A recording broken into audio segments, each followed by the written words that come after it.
I don't see any more. Nor do I. The plan worked. It did. It bloody worked. We sent every last one of the rotten bastards straight to the mud! Lord, perhaps this will be enough to stop the Cullings. For the time being, at least. Perhaps. Though I doubt my mother will take this loss well. She'll move swiftly to see her minions' ranks replenished. And then it will all begin again. I often wonder if the nation we once knew is gone for good. Her fields rot. Her people starve. We battled to preserve the flame that was, but for every foe we fell, another springs up in its place. Yet be that as it may, it is still our home, and we must fight for it, as we always have, and always will. For as long as the Firebird's flame burns in our hearts, the Duchy cannot die, and her loyal subjects may dream of a day when the Rosarian standard flies over Rosalith once more. So wait, Think we should fall back to 𝚰𝙁before the garrison sends reinforcements? A sound strategy, my lord.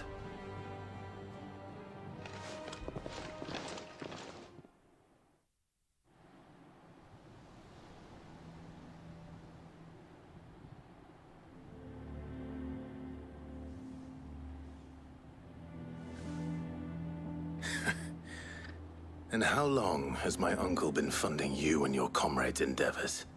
Since the beginning. Lord Byron was the first person I turned to after forming the Guardians.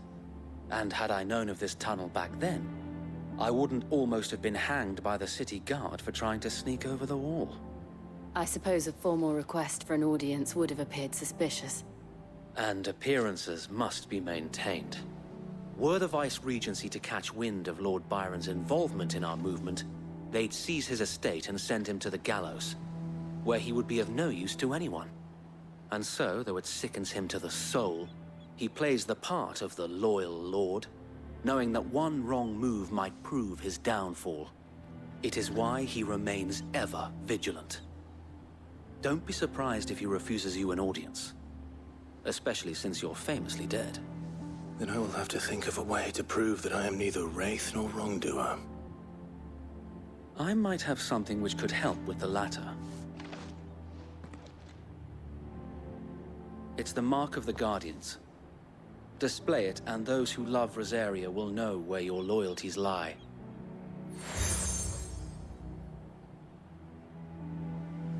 I shall wear it with pride. Be sure that you do. I don't want my men attacking you again. Unless you deserve it. If only Sir Tyler could have been here to see you. Or the Lord Commander. Thank you, Sir Wade. If there is ever anything you need. I know. Go on now, my lord.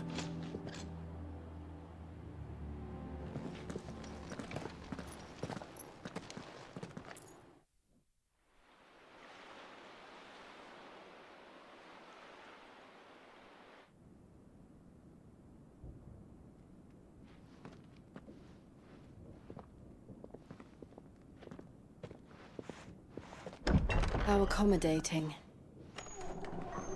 Do you really think they believe we are who we say we are? Not a chance.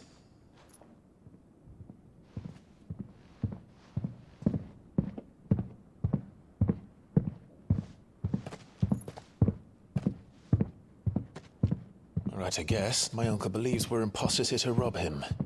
And means to string us up himself.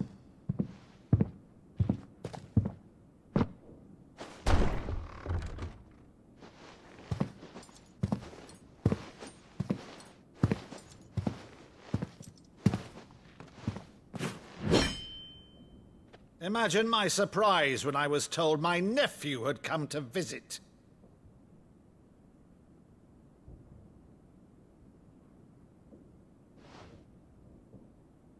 Clive Rosfield died long ago. And for uttering his name here, you shall pay with your tongue!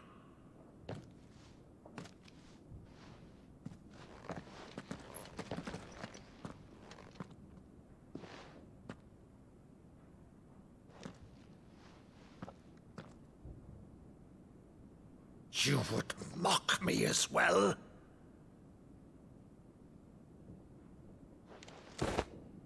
It is I, Sir Crandall of Camelot, loyal servant to Her Serene Holiness, Saint Sybil the Unshod.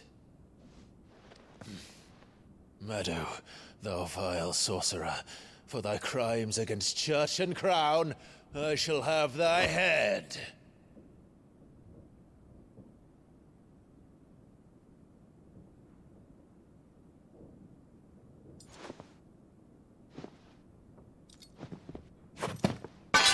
Curse thee, infectious flax wench. Even in death, must thou plague me still? Very well. I shall open the gates of hell, that thou might see thy charge once more.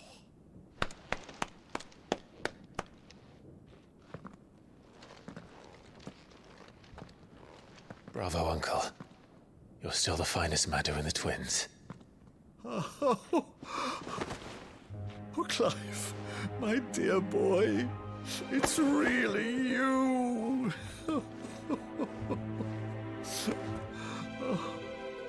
You always were fond of that scene from The Saint and the Sanctuary. Never did let me play Sir Crandall.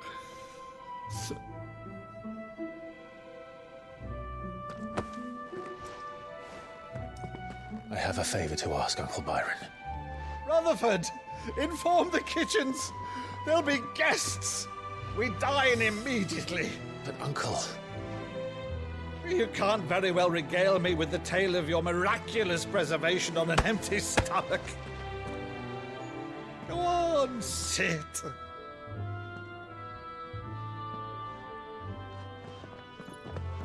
See that you use the good plates, Rutherford.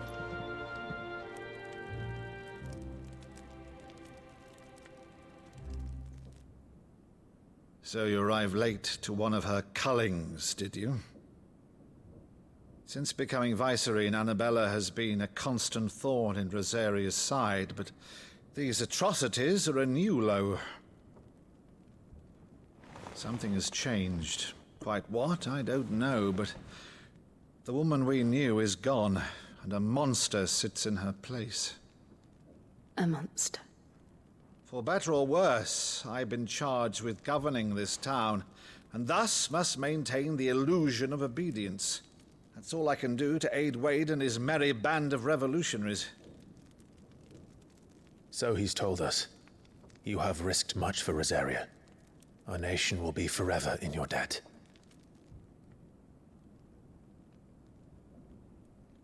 It has been 20 years, Clive. The nation your father and your forefathers fought to defend is no more. Perhaps it would be otherwise had I the courage of my brother.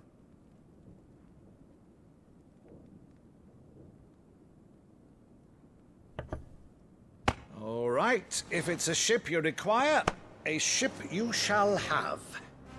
I've a galley in port, but recently relieved of her cargo. She can be outfitted for the voyage in a matter of weeks. So you believe us, then? About everything? Believe you? Ha! Only a fool would believe even half of the things you claim. But until tonight, only a fool would have believed my nephew still lived. And besides, I have it on good authority that Clive is telling the truth. Whose authority? Your own, of course. You've always been a terrible liar. Is that true? It's not untrue. Let's say no more about it, eh? It wouldn't do to linger on my nephew's greatest failing.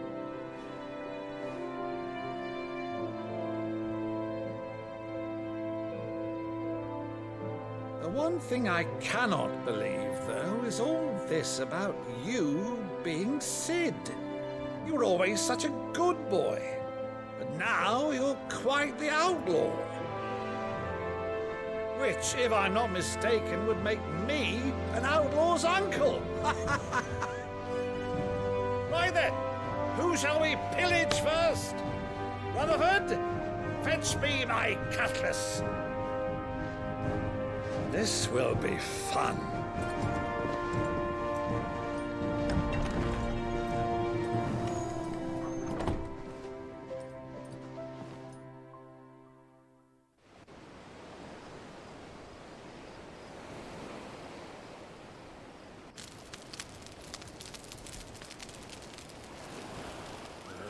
Over there. Go on. She's a fine ship, isn't she? Once outfitted, she'll bear us across the boiling sea to Drustinus in the space of 3 days.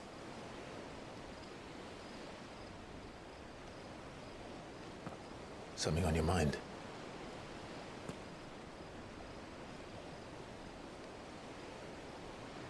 Monsters. When I served the Iron Kingdom, I did so because I saw no other choice.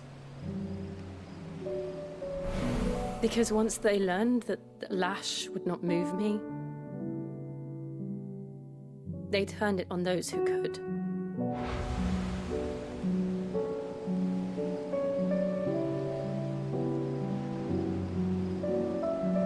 And so I became their puppet. I let them pull my strings, telling myself it was not my hand that swung a sword, but another's. I removed myself from the truth so I wouldn't feel the pain it caused.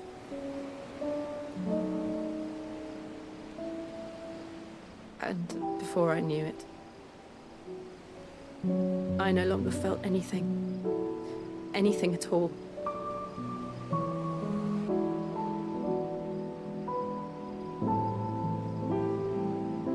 I had become a monster. Jill.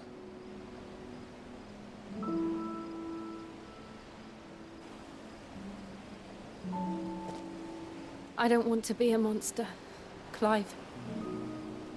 Do you understand? I want to choose a different path, a better path. To live on my own terms. But before I can do that, I need to come to terms with my past.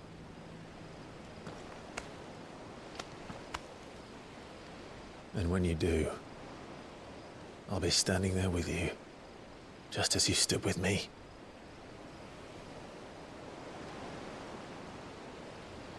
Thank you, Clive. I must atone for my sins. Only then, when it's done, will the monster cease to be. Just promise me that you won't die with it.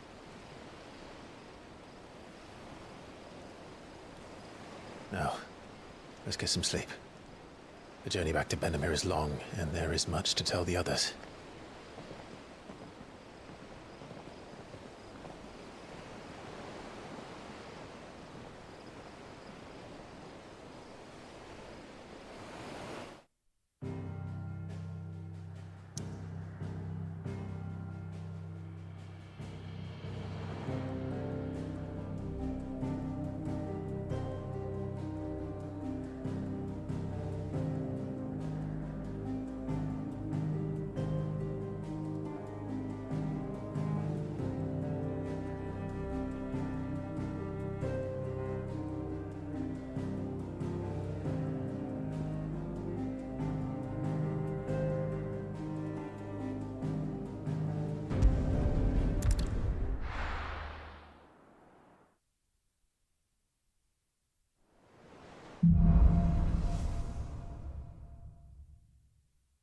Only the Founder knows what awaits us in the Iron Kingdom.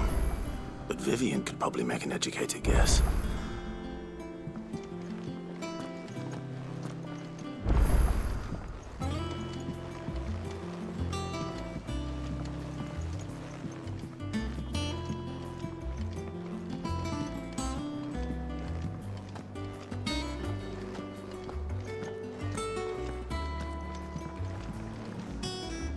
You look like you could do with a drink. That's what we like to hear. Knock 'em back, everyone. Sid's buying.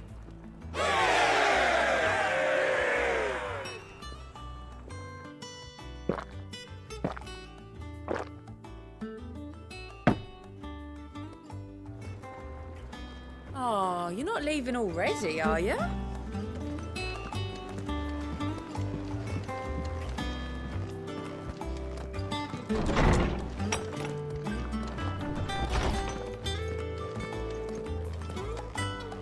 Did you come to borrow a book, Sid? Because you can't have this one till we've finished.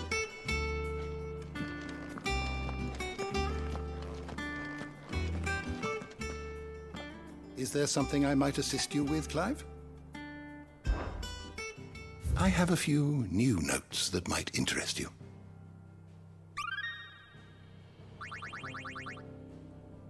If you have a question for me, I should be happy to answer it. The door to the shelves shall ever be open.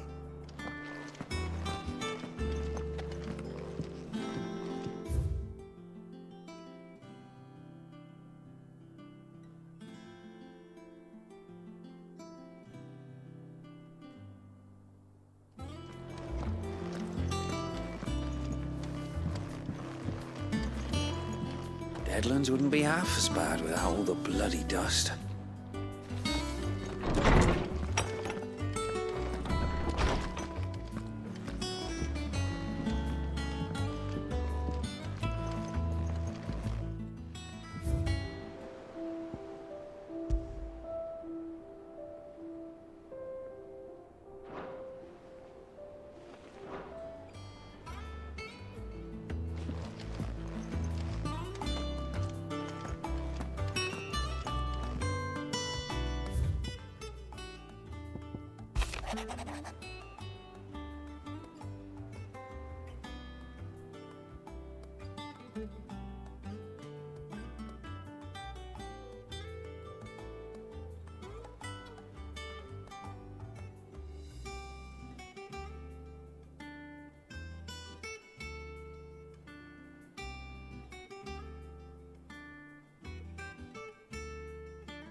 Against the gloom of bygone days.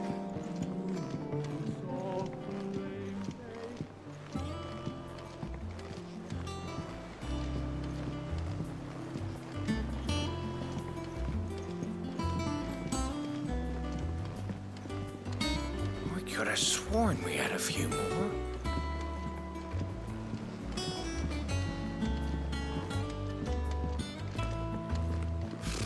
Typical nobles, cowering behind their walls rather than joining the fight.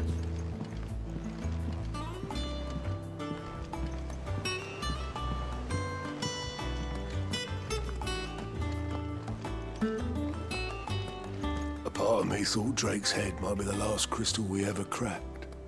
But I'm glad I was wrong. How did we never hear about these Guardians of the Flame? Same way they never heard about There us. are new billets being posted every day, but not enough swords to see to them. Clive! Oh, am I glad to see you? Is something wrong? It's Blackthorn. He ain't himself.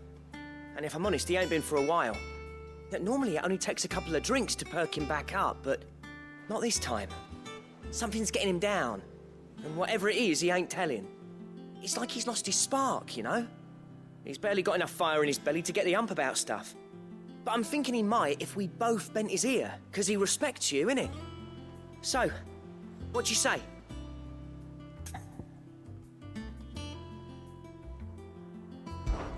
Fine.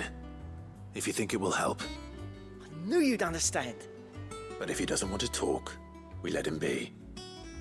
He'll open up when he's ready. All right. Now, he'll only smell a rat if we both turn up at once. So, I'll go first, and you can meet us at the forge. Wait a bit, then head over when you're ready.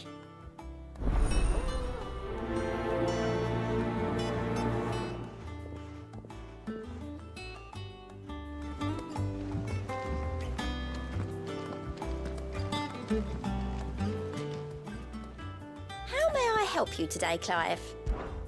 Your benefactors are a generous lot. Best of luck out there, Sid.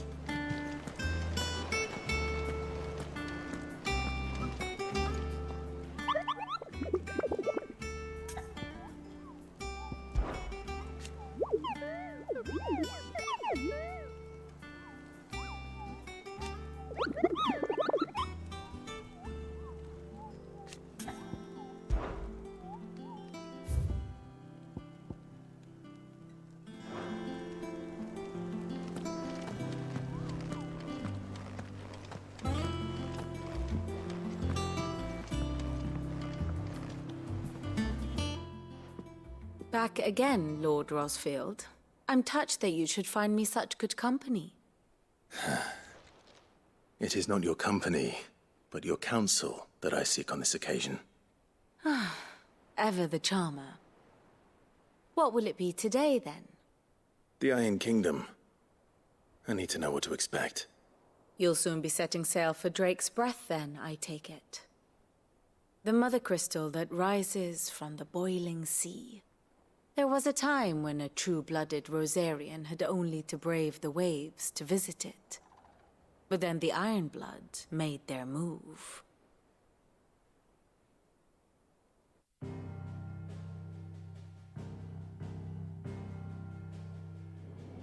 As you know, the Iron Kingdom rules over the islands to the west of Storm. Or rather, its church does. But this is not the pragmatic approach to state religion employed by the Holy Empire to manipulate the masses. No, the Iron Kingdom is the literal embodiment of the crystalline orthodoxy. And so, if one is to understand it, one must start there. As the name implies, the orthodoxy holds the Mother Crystals sacred, and they do not take kindly to heathens plundering the objects of their worship for the means to fill washtubs and light lamps with frivolous feats of magic. Indeed, the faithful consider ether a sinful thing, a poison no less. And to them, a dominant is an instrument of evil, albeit one they have proven only too happy to turn against their enemies. Some 80 years ago in Northern Storm, Drake's eye collapsed. Soon after, in pursuit of ether and with the blight at their backs, the Northern Territories descended upon the Grand Duchy of Rosaria. And when the Shields of the Flame marched north to meet them, the Iron Kingdom spied an opportunity. A few short days later, the Crusaders landed on the island of Mount Drastanus, home of Drake's Breath, and plucked it from the Duchy's grasp. Rosaria tried to reclaim it, of course, but to no avail. I doubt more than a handful of Duchy men have set foot on its shores in your lifetime. Nor are they like to again, under the Empire's stewardship, meaning the Iron Blood will keep their island, and with it, the foothold they need to march on mainland soil when next they spy an opportunity.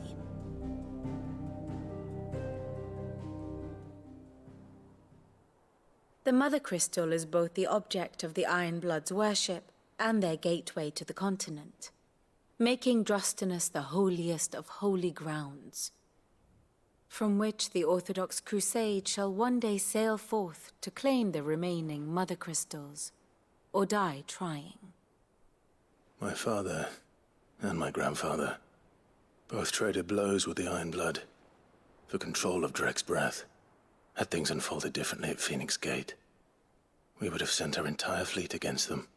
But instead, they sent their fleet against Rosaria, sacked the capital, killed the men, and captured the women, including Jill. I'd say you'd be forgiven for wanting a little revenge, Clive. My only aim is to destroy the Mother Crystal. But thank you all the same. Not much else to do here. Let's see if Jill's ready. Did you even read it? I filled the whole page, just like you said. I said fill it with words, not scribblings of Moogles.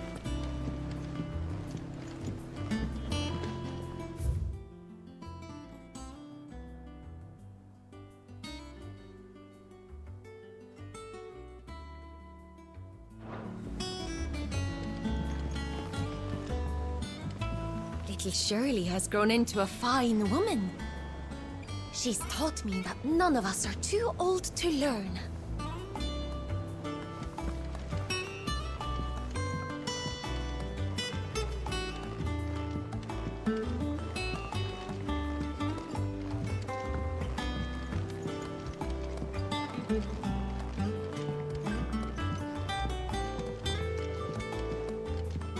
Could this place be any more confusing?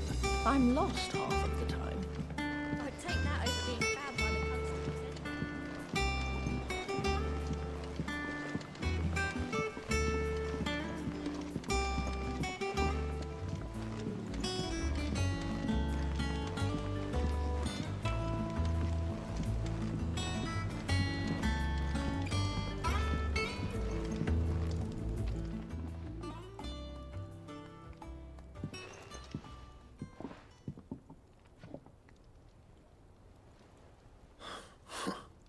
First August, and now you.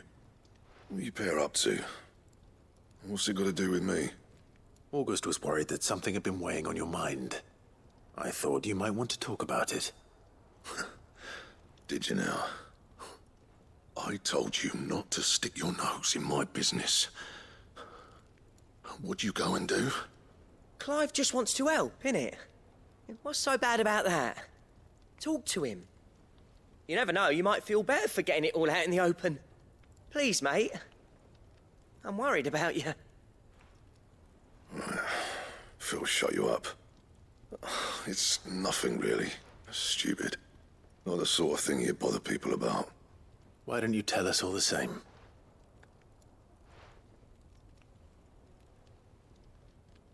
Karen and I have an arrangement. I keep an eye on Goots, and she shows me what the competition's up to. Interesting arms and armor, things like that. Anyway, the other day, she shows me a cuirass she's come by. Masterpiece of level work. Light, supple, and tougher than it had any right to be.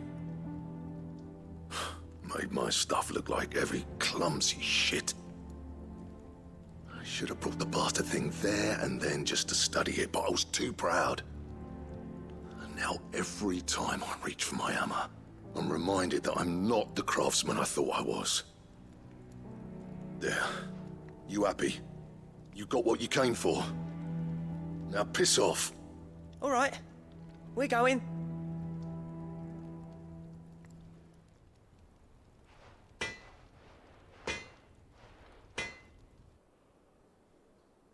I always thought of old Blackthorn as a bit of a force of nature. Like a storm cloud full of ale. Didn't think anything could rattle him. Least of all a stupid piece of leather. Blackthorn's always taken pride in his craft. Questioning it means questioning himself. Something tells me this is only going to get worse. If he has doubts, it will affect his work, which will only add to his problems.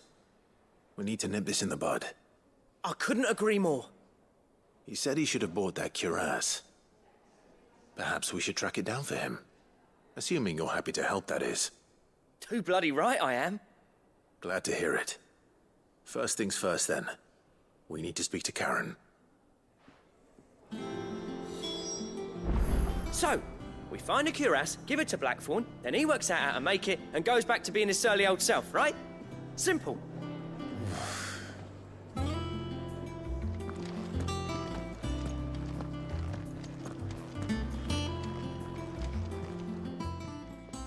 Karen, do you have a moment? Blackthorn mentioned that you'd recently come by a leather cuirass. An exquisite example of the craft, from what he told us. And he ain't been himself since he saw it. So we thought we'd buy it for him. Sorry, sold it already. Didn't think Blackthorn cared for it the way he turned his nose up. But it was nicely put together, that's for certain. Even if the bloke who made it is a bit of an odd one. Happened across him on my travels. Makes all his stuff to order, but the fella who commissioned it refused to pay. He didn't like the colour of summit. So I took it off his hands for a fair price. You don't know where we might find him, do you? Like I said, he's a bit of an odd one. Doesn't even have a workshop. He don't trust hunters neither, which means he spends as much time out tracking beasties as he does working their hides. I see. He did tell me something, though. Apparently, his next commission's for a set of griffin hide greaves. Here, there's a griffin on the hunt board. The curse breakers were placing bets on who'd bag it. Now, where the bleeding hell was it sighted? Somewhere in Sambrec, maybe? Caer Northern, that was it. Thank you, Karen. We'd be lost without you. At least you admit it. So, it sounds like going after that griffin might be the best chance we have of finding our roaming leatherworker. I'll leave the hunting to you if you don't mind. While you get on with that, I'll ask around the markets. See if I can't sniff out who he is and where he's hiding. Good idea. Hopefully one of us will be able to track him down.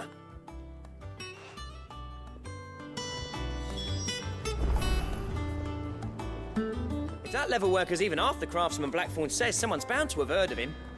I'll do a bit of poking around, see if I can't find something out. Good luck in Sambrec, and watch out for that griffin. They're nasty bastards, they are.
Griffins don't exactly make for easy prey.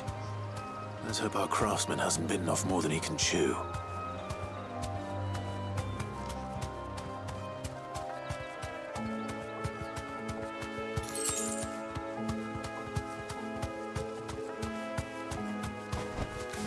safe.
Is something there, boy?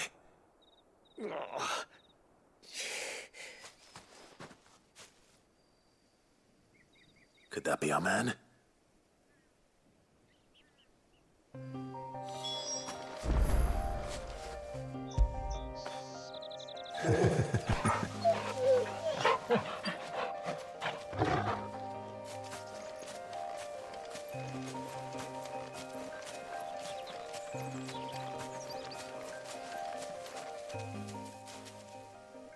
Are you all right? Dare say I'll survive. That griffin caught me before I could get an arrow off. Must have lost sight of me in the grass, though. I'd be dead if it hadn't. More likely than not. The name's Camille. I'm a lowly leather worker, if you couldn't tell by the smell of me. Not so lowly from what I hear. Do you remember selling to a merchant by the name of Karen? She's not an easy woman to forget. Bought a cuirass from me after I lost my buyer. Quite taken with my work, as far as I recall. Didn't stop her bartering me down to a pittance, though. She sent you for a refund? It's not her who sent me.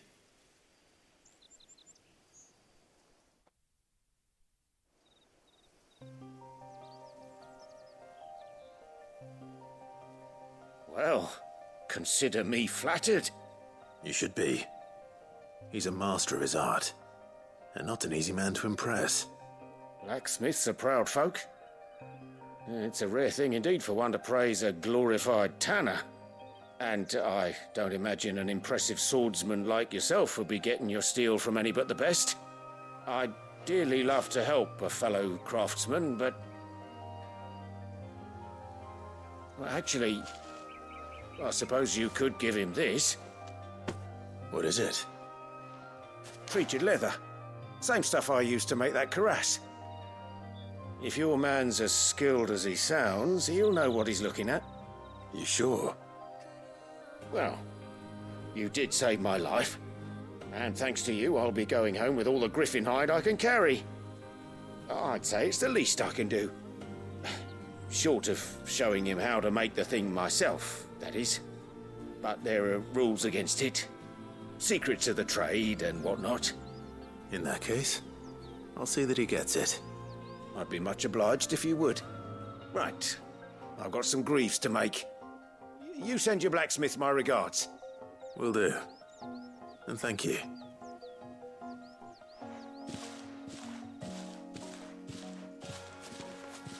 Hopefully this will sweeten Blackthorn's mood.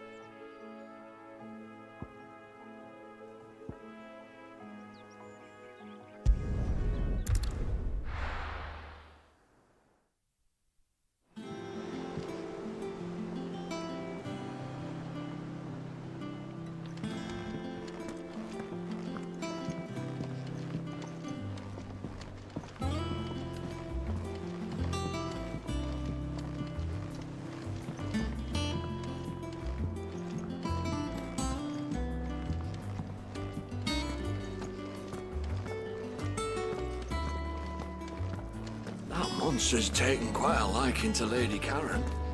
He's not a monster. He's And with a bit of luck, Clive might even find the geezer. Bloody busybodies, the both of you. How'd it go, Clive? Did you find him, or does the hunt continue? I found him. And he asked me to give you this, along with his regards.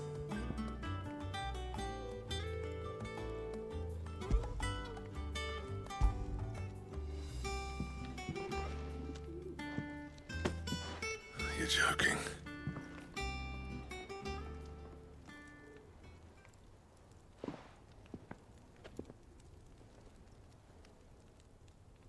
He said he wouldn't teach you how to work it, but that if you were as skilled as you sounded, you'd have no trouble understanding how it was done. So that's his secret. Crafty bastard. He's layered and cross-grained it. Good few times, too. No wonder it's tough. And that's no ordinary oil he's used to get that finish. Oh, this is fine work. Even finer than I thought. Yeah? I'll take your word for it. Just looks like leather to me. Still, I'm glad you're happy. Here, Clive, you didn't happen to catch the fella's name, did you? Camille, I believe. I thought as much. There ain't many leather workers in the realm daft enough to do their own hunting, see, and his name kept cropping up when I was asking around. Turns out he's from Tabor, and again, most leather workers are.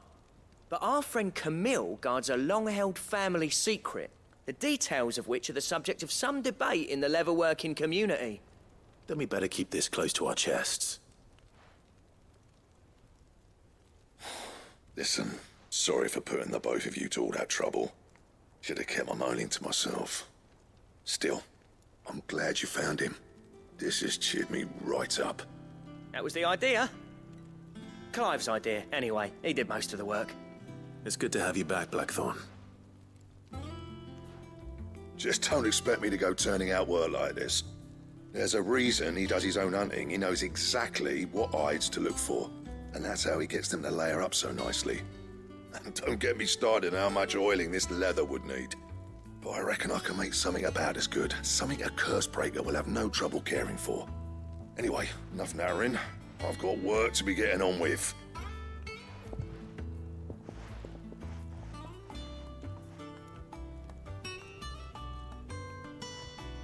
Looks like we won't be needing a new blacksmith. As if there was a better one out there. Nah, it wouldn't have been the same anyway. No one spins a yarn like old Blackthorn in his cups. Right, now that's sorted, I've got duties to attend to. Thanks, Clive. You've given me my mate back.